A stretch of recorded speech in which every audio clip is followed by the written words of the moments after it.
Recorded Books presents 1984 by George Orwell, narrated by Frank Muller. This work is copyrighted 1949 by the estate of Sonia Brownell Orwell. This recording is copyrighted 1986 by Recorded Books Incorporated. George Orwell wrote 1984 in 1948, and by reversing the last two digits of that year, arrived at the year in which to set his nightmare vision of a world run by the totalitarian state. Orwell was of a generation of socialists who had believed in the Russian Revolution, and had gone to fight for socialism in the Spanish Civil War, and was, like others, vastly disillusioned when word of Stalin's barbarity began to leak to the West. Though 1984 is a denunciation of Stalinism and of Stalin's treatment of truth, that by controlling men's minds the party controls the truth, it is also a warning to the rest of the world that it is possible to dehumanize man completely and yet for life to go on. In a society that builds machines which act like men and creates men who act like machines, it is possible that you, too, may come to love Big Brother. And now, 1984. 1. It was a bright, cold day in April, and the clocks were striking 13. Winston Smith, his chin nuzzled into his breast in an effort to escape the vile wind, slipped quickly through the glass doors of Victory Mansions, though not quickly enough to prevent a swirl of gritty dust from entering along with him. The hallway smelt of boiled cabbage and old rag mats. At one end of it a coloured poster, too large for indoor display, had been tacked to the wall. It depicted simply an enormous face, more than a metre wide, the face of a man of about 45, with a heavy black moustache and ruggedly handsome features. Winston made for the stairs. It was no use trying the lift. Even at the best of times it was seldom working, and at present the electric current was cut off during daylight hours. It was part of the economy drive, in preparation for Hate Week. The flat was 7 flights up, and Winston, who was 39 and had a varicose ulcer above his right ankle, went slowly, resting several times on the way. On each landing opposite the lift shaft, the poster with the enormous face gazed from the wall. It was one of those pictures which are so contrived that the eyes follow you about when you move. "Big Brother is watching you," the caption beneath it ran. Inside the flat a fruity voice was reading out a list of figures which had something to do with the production of pig iron.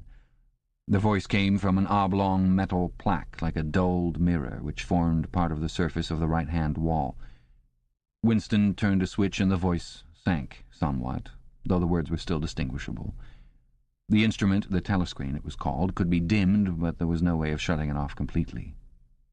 He moved over to the window, a smallish, frail figure, the meagreness of his body merely emphasized by the blue overalls which were the uniform of the party. His hair was very fair, his face naturally sanguine, his skin roughened by coarse soap and blunt razor blades and the cold of the winter that had just ended. Outside, even through the shut window pane, the world looked cold. Down in the street little eddies of wind were whirling dust and torn paper into spirals, and though the sun was shining and the sky a harsh blue, there seemed to be no colour in anything except the posters that were plastered everywhere. The black mustachioed face gazed down from every commanding corner. There was one on the house front immediately opposite. "Big Brother is watching you," the caption said, while the dark eyes looked deep into Winston's own. Down at street level another poster, torn at one corner, flapped fitfully in the wind, alternately covering and uncovering the single word "Ingsoc." In the far distance a helicopter skimmed down between the roofs, hovered for an instant like a bluebottle, and darted away again with a curving flight. It was the police patrol snooping into people's windows. The patrols did not matter, however. Only the thought police mattered. Behind Winston's back, the voice from the telescreen was still babbling away about pig iron and the over-fulfillment of the 9th three-year plan. The telescreen received and transmitted simultaneously. Any sound that Winston made above the level of a very low whisper would be picked up by it. Moreover, so long as he remained within the field of vision which the metal plaque commanded, he could be seen as well as heard. There was, of course, no way of knowing whether you were being watched at any given moment. How often or on what system the thought police plugged in on any individual wire was guesswork. It was even conceivable that they watched everybody all the time. But at any rate, they could plug in your wire whenever they wanted to. You had to did live, from habit that became instinct, and the assumption that every sound you made was overheard, and except in darkness, every movement scrutinized. Winston kept his back turned to the telescreen. It was safer, though, as he well knew, even a back can be revealing. A kilometre away, the Ministry of Truth, his place of work, towered vast and white above the grimy landscape. This, he thought with a sort of vague distaste, this was London, chief city of Airstrip 1, itself the third most populous of the provinces of Oceania. He tried to squeeze out some childhood memory that should tell him whether London had always been quite like this, whether always these vistas of rotting 19th-century houses, their sides shored up with balks of timber, their windows patched with cardboard and their roofs with corrugated iron, their crazy garden walls sagging in all directions, and the bombed sites where the plaster dust swirled in the air and the willow herbs straggled over the heaps of rubble, and the places where the bombs had cleared a larger path and there had sprung up sordid colonies of wooden dwellings like chicken houses. But it was no use. He could not remember. Nothing remained of his childhood except a series of bright-lit tableaus, occurring against no background and mostly unintelligible. The Ministry of Truth, Mini-True in Newspeak, was startlingly different from any other object in sight. It was an enormous pyramidal structure of glittering white concrete, soaring up terrace after terrace, 300 metres into the air. From where Winston stood it was just possible to read, picked out on its white face in elegant lettering, the three slogans of the party. War is peace, freedom is slavery, ignorance is strength. The Ministry of Truth contained, it was said, 3,000 rooms above ground level and corresponding ramifications below. Scattered about London there were just 3 other buildings of similar appearance and size. So completely did they dwarf the surrounding architecture that from the roof of Victory Mansions you could see all 4 of them simultaneously.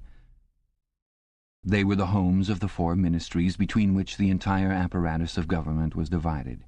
The Ministry of Truth, which concerned itself with news, entertainment, education, and the fine arts. The Ministry of Peace, which concerned itself with war. The Ministry of Love, which maintained law and order. And the Ministry of Plenty, which was responsible for economic affairs. Their names in Newspeak: Mini-True, Mini-Pax, Mini-Love, and Mini-Plenty.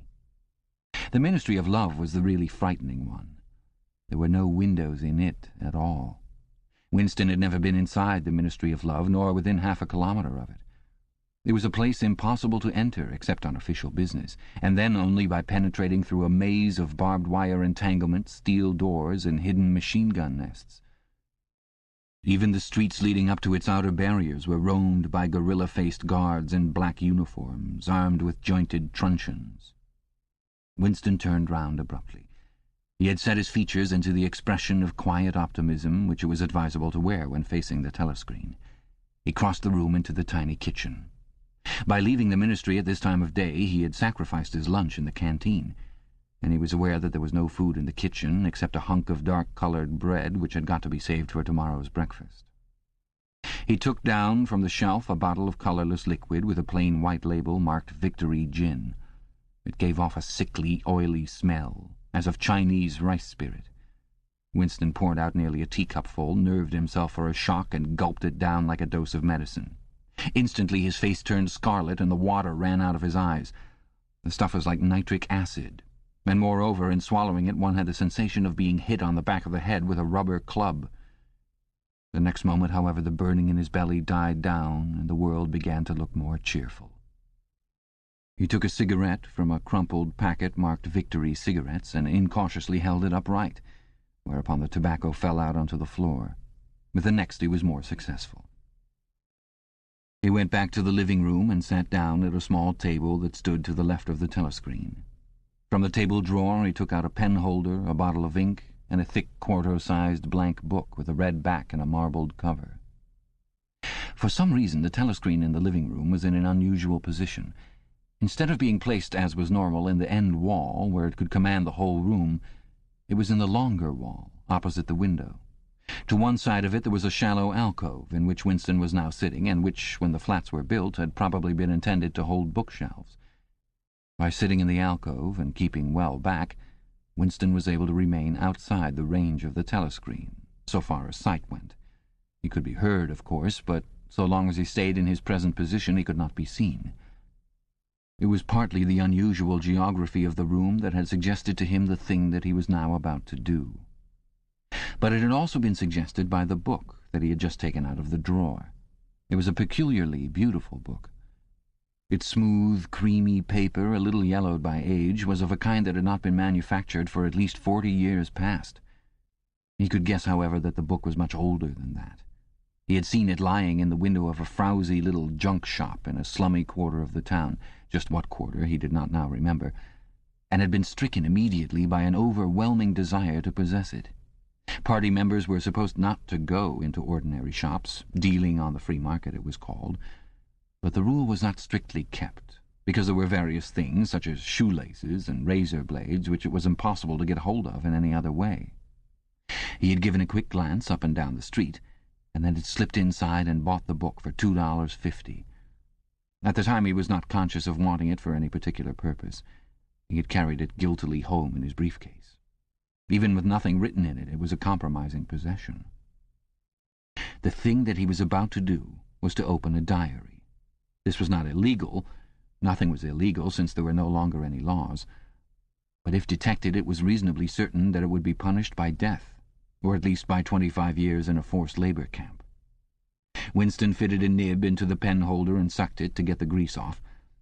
The pen was an archaic instrument, seldom used even for signatures, and he had procured one, furtively and with some difficulty, simply because of a feeling that the beautiful creamy paper deserved to be written on with a real nib instead of being scratched with an ink pencil. Actually, he was not used to writing by hand. Apart from very short notes, it was usual to dictate everything into the speakwrite, which was of course impossible for his present purpose. He dipped the pen into the ink, and then faltered for just a second. A tremor had gone through his bowels. To mark the paper was the decisive act. In small, clumsy letters he wrote, April 4th, 1984. He sat back. A sense of complete helplessness had descended upon him. To begin with, he did not know with any certainty that this was 1984. It must be around that date, since he was fairly sure that his age was 39, and he believed that he had been born in 1944 or 1945, but it was never possible nowadays to pin down any date within a year or two. For whom, it suddenly occurred to him to wonder, was he writing this diary? For the future, for the unborn. His mind hovered for a moment round the doubtful date on the page, and then fetched up with a bump against the newspeak word doublethink. For the first time the magnitude of what he had undertaken came home to him. How could you communicate with the future? It was, of its nature, impossible.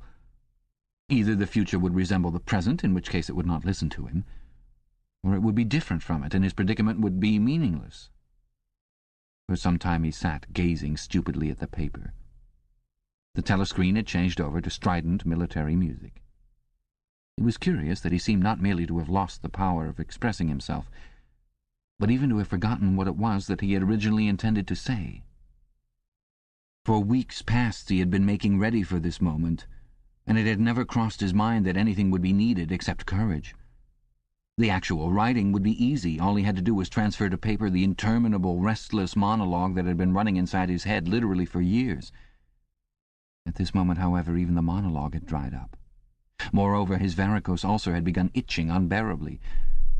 He dared not scratch it, because if he did so, it always became inflamed. The seconds were ticking by. He was conscious of nothing except the blankness of the page in front of him, the itching of the skin above his ankle, the blaring of the music, and a slight booziness caused by the gin. Suddenly he began writing in sheer panic, only imperfectly aware of what he was setting down. His small but childish handwriting straggled up and down the page, shedding first its capital letters and then finally even its full stops. April 4th, 1984. Last night to the flicks. All war films. One very good one of a ship full of refugees being bombed somewhere in the Mediterranean. Audience much amused by shots of a great huge fat man trying to swim away with a helicopter after him. First you saw him wallowing along in the water like a porpoise, then you saw him through the helicopter's gun sights, then he was full of holes and the sea round him turned pink and he sank as suddenly as though the holes had let in the water, audience shouting with laughter when he sank. Then you saw a lifeboat full of children with a helicopter hovering over it. There was a middle-aged woman, might have been a Jewess, sitting up in the bow with a little boy about 3 years old in her arms, little boy screaming with fright and hiding his head between her breasts as if he was trying to burrow right into her, and the woman putting her arms around him and comforting him although she was blue with fright herself, all the time covering him up as much as possible as if she thought her arms could keep the bullets off him. Then the helicopter planted a 20-kilo bomb in among them, terrific flash, and the boat went all to matchwood. Then there was a wonderful shot of a child's arm going up, up, up, right up into the air. A helicopter with a camera in its nose must have followed it up, and there was a lot of applause from the party seats. But a woman down in the prole part of the house suddenly started kicking up a fuss and shouting they didn't ought to have showed it, not in front of the kids. They didn't. It ain't right, not in front of kids. It ain't. Until the police turned her out. I don't suppose anything happened to her. Nobody cares what the proles say. Typical prole reaction. They never... Winston stopped writing, partly because he was suffering from cramp. He did not know what had made him pour out this stream of rubbish. But the curious thing was that while he was doing so, a totally different memory had clarified itself in his mind, to the point where he almost felt equal to writing it down. It was, he now realized, because of this other incident that he had suddenly decided to come home and begin the diary today. It had happened that morning at the ministry, if anything so nebulous could be said to happen. It was nearly 1100, and in the records department where Winston worked, they were dragging the chairs out of the cubicles and grouping them in the center of the hall, opposite the big telescreen, in preparation for the 2 minutes hate. Winston was just taking his place in one of the middle rows when two people, whom he knew by sight but had never spoken to, came unexpectedly into the room. One of them was a girl whom he often passed in the corridors. He did not know her name, but he knew that she worked in the fiction department. Presumably, since he had sometimes seen her with oily hands and carrying a spanner, she had some mechanical job on one of the novel-writing machines.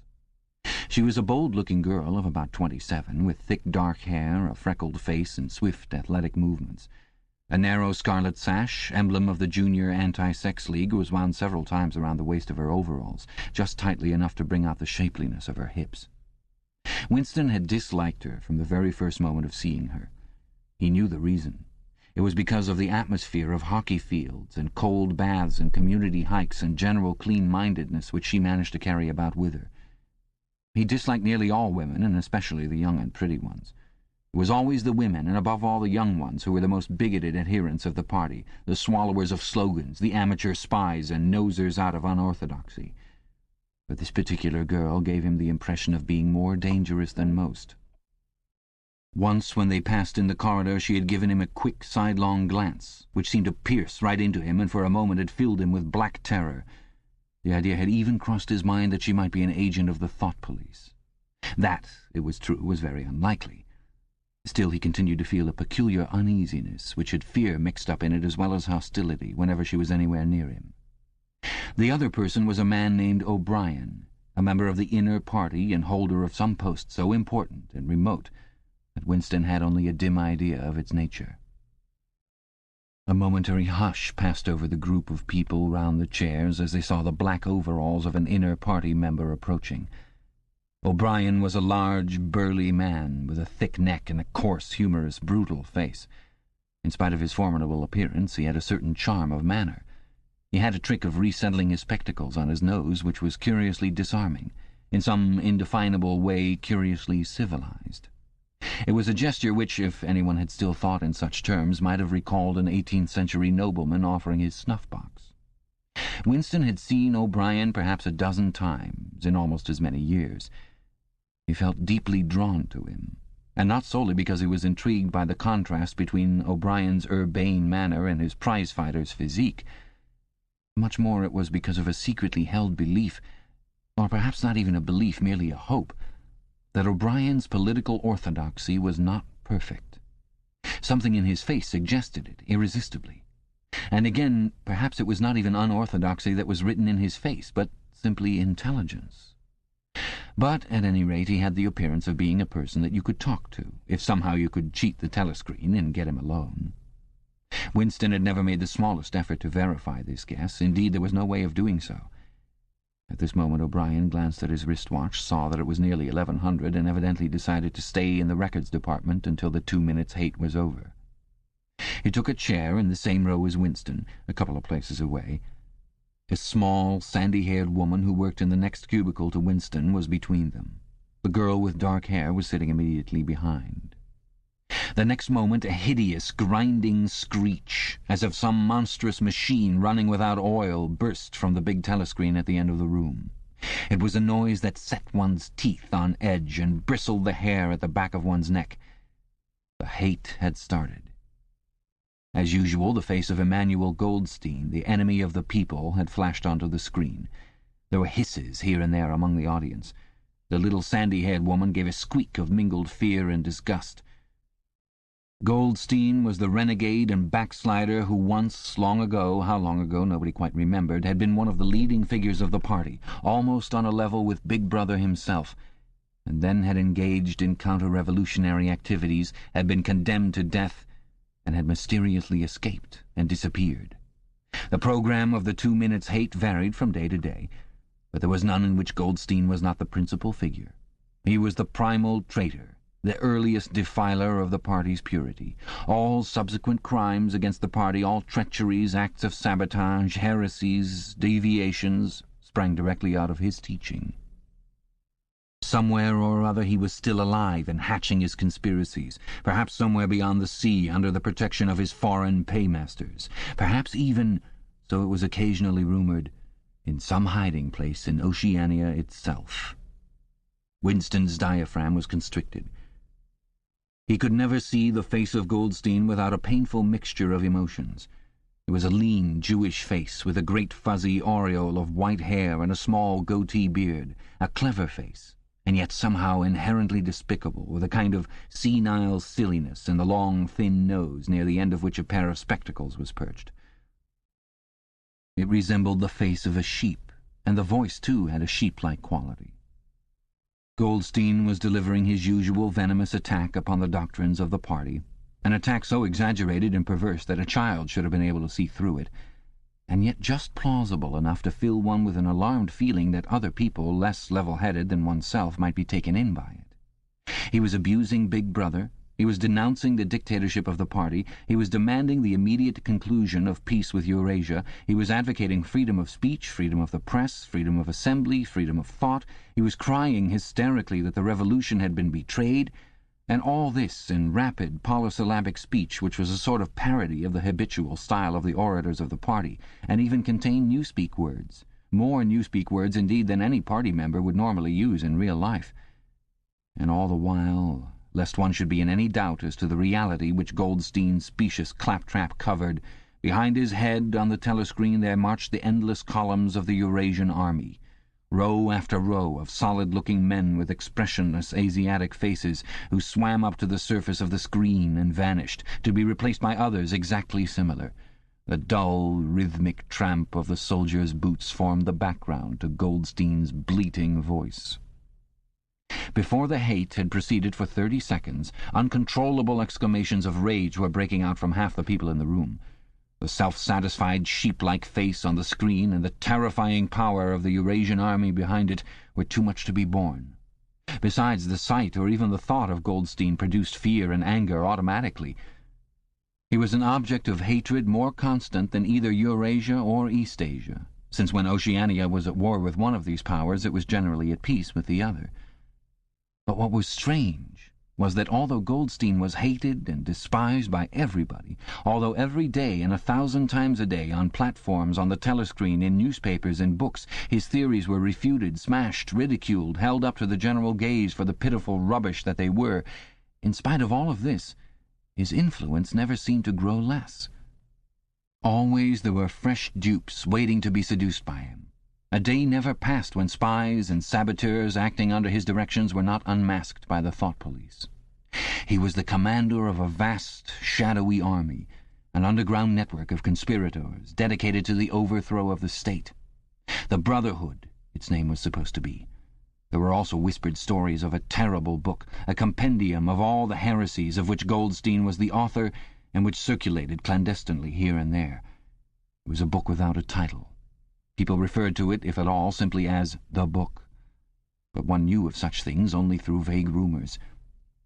Neither the Brotherhood nor the book was a subject that any ordinary party member would mention if there was a way of avoiding it. In its second minute, the hate rose to a frenzy. People were leaping up and down in their places and shouting at the tops of their voices in an effort to drown the maddening, bleating voice that came from the screen. The little sandy-haired woman had turned bright pink, and her mouth was opening and shutting like that of a landed fish. Even O'Brien's heavy face was flushed. He was sitting very straight in his chair, his powerful chest swelling and quivering as though he were standing up to the assault of a wave. The dark-haired girl behind Winston had begun crying out, "Swine! Swine! Swine!" and suddenly she picked up a heavy Newspeak dictionary and flung it at the screen. It struck Goldstein's nose and bounced off. The voice continued inexorably. In a lucid moment, Winston found that he was shouting with the others and kicking his heel violently against the rung of his chair. The horrible thing about the 2 minutes' hate was not that one was obliged to act a part, but that it was impossible to avoid joining in. Within 30 seconds, any pretense was always unnecessary. A hideous ecstasy of fear and vindictiveness, a desire to kill, to torture, to smash faces in with a sledgehammer seemed to flow through the whole group of people like an electric current, turning one even against one's will into a grimacing, screaming lunatic. And yet the rage that one felt was an abstract, undirected emotion, which could be switched from one object to another like the flame of a blow-lamp. Thus, at one moment Winston's hatred was not turned against Goldstein at all, but on the contrary, against Big Brother, the party, and the thought police. And at such moments his heart went out to the lonely, derided heretic on the screen, sole guardian of truth and sanity in a world of lies. And yet the very next instant he was at one with the people about him, and all that was said of Goldstein seemed to him to be true. At those moments his secret loathing of Big Brother changed into adoration, and Big Brother seemed to tower up, an invincible, fearless protector, standing like a rock against the hordes of Asia, and Goldstein, in spite of his isolation, his helplessness, and the doubt that hung about his very existence, seemed like some sinister enchanter, capable by the mere power of his voice of wrecking the structure of civilization. It was even possible at moments to switch one's hatred this way or that by a voluntary act. Suddenly, by the sort of violent effort with which one wrenches one's head away from the pillow in a nightmare, Winston succeeded in transferring his hatred from the face on the screen to the dark-haired girl behind him. Vivid, beautiful hallucinations flashed through his mind. He would flog her to death with a rubber truncheon. He would tie her naked to a stake and shoot her full of arrows like St. Sebastian. He would ravish her and cut her throat at the moment of climax. Better than before, moreover, he realized why it was that he hated her. He hated her because she was young and pretty and sexless, because he wanted to go to bed with her and would never do so, because round her sweet, supple waist, which seemed to ask you to encircle it with your arm, there was only the odious scarlet sash, aggressive symbol of chastity. The hate rose to its climax. The voice of Goldstein had become an actual sheep's bleat, and for an instant the face changed into that of a sheep. Then the sheep face melted into the figure of a Eurasian soldier who seemed to be advancing, huge and terrible, his submachine gun roaring and seeming to spring out of the surface of the screen, so that some of the people in the front row actually flinched backwards in their seats. But in the same moment, drawing a deep sigh of relief from everybody, the hostile figure melted into the face of Big Brother. Black-haired, black-mustachioed, full of power and mysterious calm, and so vast that it almost filled up the screen. Nobody heard what Big Brother was saying. It was merely a few words of encouragement, the sort of words that are uttered in the din of battle, not distinguishable individually, but restoring confidence by the fact of being spoken. Then the face of Big Brother faded away again, and instead the 3 slogans of the party stood out in bold capitals. War is peace, freedom is slavery, ignorance is strength. But the face of Big Brother seemed to persist for several seconds on the screen, as though the impact that it had made on everyone's eyeballs were too vivid to wear off immediately. The little sandy-haired woman had flung herself forward over the back of the chair in front of her. With a tremulous murmur that sounded like "My Saviour," she extended her arms toward the screen. Then she buried her face in her hands. It was apparent that she was uttering a prayer. At this moment the entire group of people broke into a deep, slow, rhythmical chant of B, B, B, B, B, B, over and over again, very slowly, with a long pause between the first B and the second, a heavy, murmurous sound, somehow curiously savage, in the background of which one seemed to hear a stamp of naked feet and the throbbing of tom-toms. For perhaps as much as 30 seconds they kept it up. It was a refrain that was often heard in moments of overwhelming emotion. Partly it was a sort of hymn to the wisdom and majesty of Big Brother, but still more it was an act of self-hypnosis, a deliberate drowning of consciousness by means of rhythmic noise. Winston's entrails seemed to grow cold. In the 2 minutes' hate he could not help sharing in the general delirium. But this subhuman chanting of B, B, B, B always filled him with horror. Of course he chanted with the rest. It was impossible to do otherwise. To dissemble your feelings, to control your face, to do what everyone else was doing was an instinctive reaction. But there was a space of a couple of seconds during which the expression in his eyes might conceivably have betrayed him. And it was exactly at this moment that the significant thing happened. If indeed it did happen. Momentarily he caught O'Brien's eye. O'Brien had stood up. He had taken off his spectacles and was in the act of resettling them on his nose with his characteristic gesture. But there was a fraction of a second when their eyes met. And for as long as it took to happen, Winston knew, yes, he knew, that O'Brien was thinking the same thing as himself. An unmistakable message had passed. It was as though their two minds had opened and the thoughts were flowing from one into the other through their eyes. "I am with you," O'Brien seemed to be saying to him. "I know precisely what you are feeling. I know all about your contempt, your hatred, your disgust. But don't worry. I am on your side." And then the flash of intelligence was gone, and O'Brien's face was as inscrutable as everybody else's. That was all. And he was already uncertain whether it had happened. Such incidents never had any sequel. All that they did was to keep alive in him the belief or hope that others beside himself were the enemies of the party. Perhaps the rumors of vast underground conspiracies were true after all. Perhaps the Brotherhood really existed. It was impossible, in spite of the endless arrests and confessions and executions, to be sure that the Brotherhood was not simply a myth. Some days he believed in it, some days not. There was no evidence, only fleeting glimpses that might mean anything or nothing. Snatches of overheard conversation, faint scribbles on lavatory walls, once even, when two strangers met, a small movement of the hands, which had looked as though it might be a signal of recognition. It was all guesswork. Very likely he had imagined everything. He had gone back to his cubicle without looking at O'Brien again. The idea of following up their momentary contact hardly crossed his mind. It would have been inconceivably dangerous, even if he had known how to set about doing it. For a second, 2 seconds, they had exchanged an equivocal glance, and that was the end of the story. But even that was a memorable event in the locked loneliness in which one had to live. Winston roused himself and sat up straighter. He let out a belch. The gin was rising from his stomach. His eyes refocused on the page. He discovered that while he sat helplessly musing, he had also been writing, as though by automatic action. And it was no longer the same cramped, awkward handwriting as before. His pen had slid voluptuously over the smooth paper, printing in large, neat capitals, "Down with Big Brother, down with Big Brother, down with Big Brother, down with Big Brother, down with Big Brother," over and over again, filling half a page. He could not help feeling a twinge of panic. It was absurd, since the writing of those particular words was not more dangerous than the initial act of opening the diary. But for a moment he was tempted to tear out the spoiled pages and abandon the enterprise altogether. But he did not do so, however, because he knew that it was useless. Whether he wrote "Down with Big Brother" or whether he refrained from writing it made no difference. Whether he went on with the diary or whether he did not go on with it made no difference. The thought police would get him just the same. He had committed, would still have committed, even if he had never set pen to paper, the essential crime that contained all others in itself. Thought crime, they called it.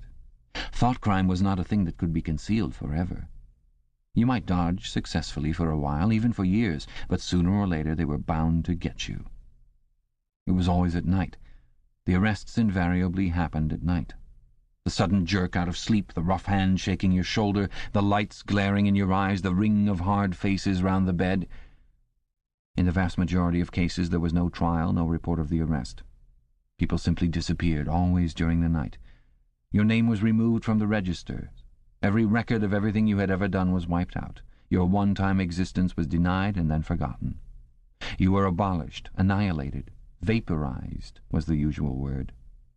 For a moment he was seized by a kind of hysteria. He began writing in a hurried, untidy scrawl. "They'll shoot me, I don't care. They'll shoot me in the back of the neck, I don't care. Down with Big Brother. They always shoot you in the back of the neck, I don't care. Down with Big Brother." He sat back in his chair, slightly ashamed of himself, and laid down his pen. The next moment he started violently. There was a knocking at his door. Already! He sat as still as a mouse in the futile hope that whoever it was might go away after a single attempt. But no, the knocking was repeated. The worst thing of all would be to delay. His heart was thumping like a drum, but his face, from long habit, was probably expressionless. He got up and moved heavily toward the door. Chapter 2. As he put his hand to the doorknob, Winston saw that he had left the diary open on the table. "Down with Big Brother" was written all over it, in letters almost big enough to be legible across the room. It was an inconceivably stupid thing to have done. But he realized even in his panic he had not wanted to smudge the creamy paper by shutting the book while the ink was wet. He drew in his breath and opened the door. Instantly a warm wave of relief flowed through him. A colourless, crushed-looking woman with wispy hair and a lined face was standing outside. "Oh, comrade," she began in a dreary, whining sort of voice, "I thought I heard you come in. Do you think you could come across and have a look at our kitchen sink?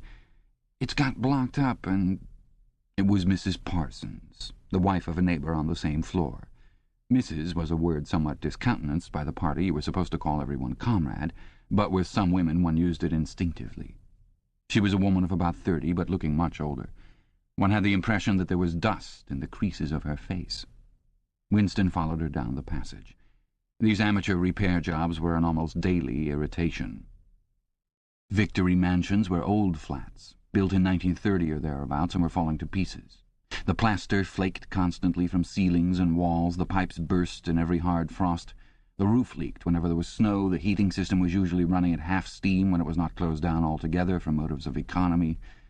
Repairs, except what you could do yourself, had to be sanctioned by remote committees, which were liable to hold up even the mending of a window pane for 2 years. "Of course, it's only because Tom isn't home," said Mrs. Parsons vaguely.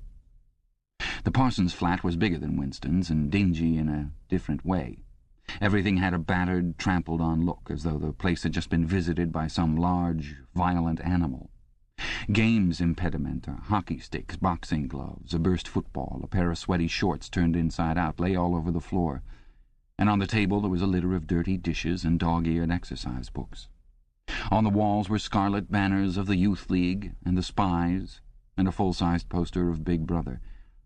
There was the usual boiled cabbage smell, common to the whole building, but it was shot through by a sharper reek of sweat, which, one knew this at the first sniff, though it was hard to say how, was the sweat of some person not present at the moment. In another room, someone with a comb and a piece of toilet paper was trying to keep tune with the military music, which was still issuing from the telescreen. "It's the children," said Mrs. Parsons, casting a half-apprehensive glance at the door. "They haven't been out today. And, of course—" She had a habit of breaking off her sentences in the middle. The kitchen sink was full nearly to the brim with filthy, greenish water which smelt worse than ever of cabbage. Winston knelt down and examined the angle joint of the pipe. He hated using his hands, and he hated bending down, which was always liable to start him coughing. Mrs. Parsons looked on helplessly. "Of course, if Tom was home, he'd put it right in a moment," she said. "He loves anything like that. He's ever so good with his hands, Tom is." Parsons was Winston's fellow employee at the Ministry of Truth. He was a fattish but active man of paralyzing stupidity. A mass of imbecile enthusiasms, one of those completely unquestioning, devoted drudges on whom, more even than on the thought police, the stability of the party depended. At 35 he had just been unwillingly evicted from the Youth League, and before graduating into the Youth League he had managed to stay on in the Spies for a year beyond the statutory age. At the Ministry he was employed in some subordinate post for which intelligence was not required, but on the other hand he was a leading figure on the Sports Committee and all the other committees engaged in organizing community hikes, spontaneous demonstrations, saving campaigns, and voluntary activities generally. He would inform you with quiet pride, between whiffs of his pipe, that he had put in an appearance at the community centre every evening for the past 4 years. An overpowering smell of sweat, a sort of unconscious testimony to the strenuousness of his life, followed him about wherever he went, and even remained behind him after he had gone. "Have you got a spanner?" said Winston, fiddling with the nut on the angle joint. "A spanner," said Mrs. Parsons, immediately becoming invertebrate. "I don't know, I'm sure. Perhaps the children—" There was a trampling of boots and another blast on the comb as the children charged into the living room. Mrs. Parsons brought the spanner. Winston let out the water and disgustedly removed the clot of human hair that had blocked up the pipe. He cleaned his fingers as best he could in the cold water from the tap and went back into the other room. "Up with your hands!" yelled a savage voice. A handsome, tough-looking boy of 9 had popped up from behind the table and was menacing him with a toy automatic pistol, while his small sister, about 2 years younger, made the same gesture with a fragment of wood. Both of them were dressed in the blue shorts, grey shirts, and red neckerchiefs which were the uniform of the Spies. Winston raised his hands above his head, but with an uneasy feeling. So vicious was the boy's demeanour that it was not altogether a game. "You're a traitor!" yelled the boy. "You're a thought criminal! You're a Eurasian spy! I'll shoot you! I'll vaporize you! I'll send you to the salt mines!" Suddenly they were both leaping around him, shouting "traitor" and "thought criminal," the little girl imitating her brother in every movement. It was somehow slightly frightening, like the gambolling of tiger cubs which will soon grow up into man-eaters. There was a sort of calculating ferocity in the boy's eye, a quite evident desire to hit or kick Winston, and a consciousness of being very nearly big enough to do so. It was a good job it was not a real pistol he was holding, Winston thought. Mrs. Parsons' eyes flitted nervously from Winston to the children and back again. In the better light of the living room he noticed with interest that there actually was dust in the creases of her face. "They do get so noisy," she said. "They're disappointed because they couldn't go to see the hanging, that's what it is. I'm too busy to take them, and Tom won't be back from work in time." "Why can't we go and see the hanging?" roared the boy in his huge voice. "Want to see the hanging, want to see the hanging," chanted the little girl, still capering around. Some Eurasian prisoners guilty of war crimes were to be hanged in the park that evening, Winston remembered. This happened about once a month, and it was a popular spectacle. Children always clamoured to be taken to see it. He took his leave of Mrs. Parsons and made for the door. But he had not gone 6 steps down the passage when something hit the back of his neck, an agonizingly painful blow. It was as though a red-hot wire had been jabbed into him. He spun round just in time to see Mrs. Parsons dragging her son back into the doorway while the boy pocketed a catapult. "Goldstein!" bellowed the boy as the door closed on him. But what most struck Winston was the look of helpless fright on the woman's greyish face. Back in the flat he stepped quickly past the telescreen and sat down at the table again, still rubbing his neck. The music from the telescreen had stopped. Instead, a clipped military voice was reading out with a sort of brutal relish a description of the armaments of the new floating fortress which had just been anchored between Iceland and the Faroe Islands. With those children, he thought, that wretched woman must lead a life of terror. Another year, 2 years, and they would be watching her night and day for symptoms of unorthodoxy.